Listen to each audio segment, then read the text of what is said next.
On the morning of June 21st, 1944, the Battle of the Philippine Sea was over. The American fleet still held the waters off Saipan, and the Japanese fleet was in retreat to Okinawa.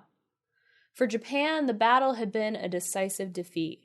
Vice Admiral Jisaburo Ozawa's mobile force had lost 3 carriers and 2 oilers sunk, and nearly 3,000 sailors and airmen killed in action or lost at sea.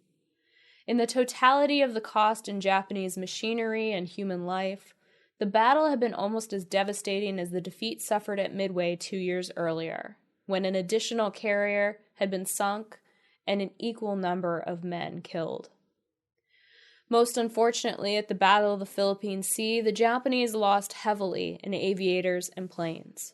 In 2 days, they lost about 325 aircraft, a mix of land-based aircraft destroyed on the ground, carrier and land-based aircraft shot down by U.S. fighters in AA fire, and planes that went down with the carriers Taiho and Shokaku.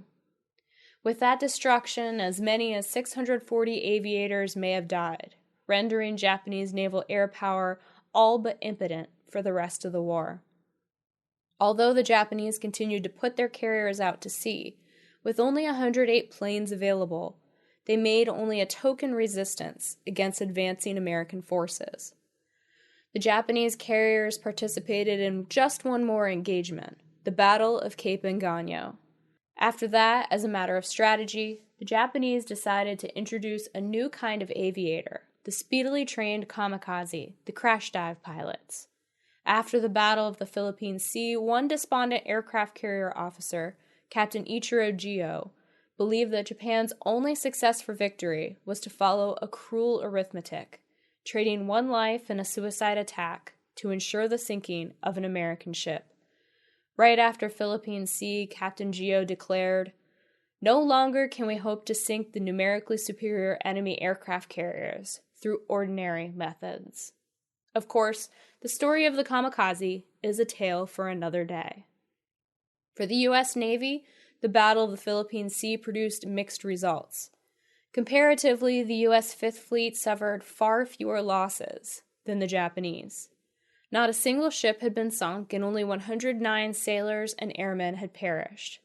But the pilots from Task Force 58 believed they could have accomplished more than they did. Although they had savaged the Japanese airstrike during the Great Marianas Turkey Shoot on June 19th, the limited success of the Mission Beyond Darkness on June 20th disappointed them. Vice Admiral Mark Mitcher spoke for many when he declared, "The enemy escaped. He had been hurt badly by one aggressive carrier strike at the one time he was within range, but his fleet was not sunk." Much of the blame for the imperfect victory fell upon Vice Admiral Raymond Spruance, the overall commander of Operation Forager. To many, he appeared to lose his nerve at the precise moment the fleet required an aggressive command decision.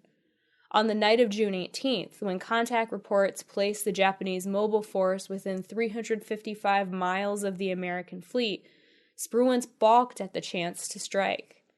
Rather than close the distance over the nighttime hours so that Task Force 58 could be ready to launch at dawn, Spruance insisted that his carriers stay on patrol in the waters near Saipan.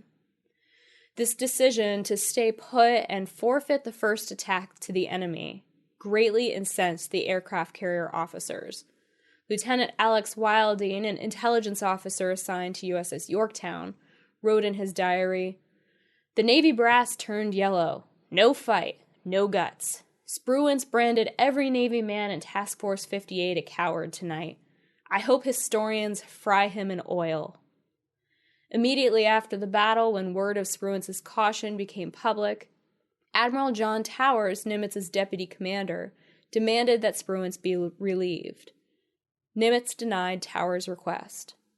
Spruance's critics had a point, but so did Spruance. He believed he could not abandon his amphibious forces to go hunting the Japanese carrier fleet when the success of the invasion of the Marianas Islands was so uncertain. The fighting on Guam, Saipan, and Tinian lasted much longer than planners anticipated, and it resulted in more than 8,120 American lives lost.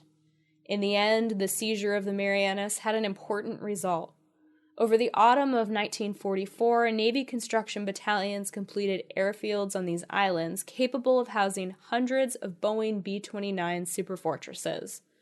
From these bases, American planes began bombing targets in the Philippines, in the Ryukyu Islands, and on mainland Japan. Planes involved in the infamous firebombing of Tokyo and the atomic bombings of Hiroshima and Nagasaki took off from bases in the Marianas.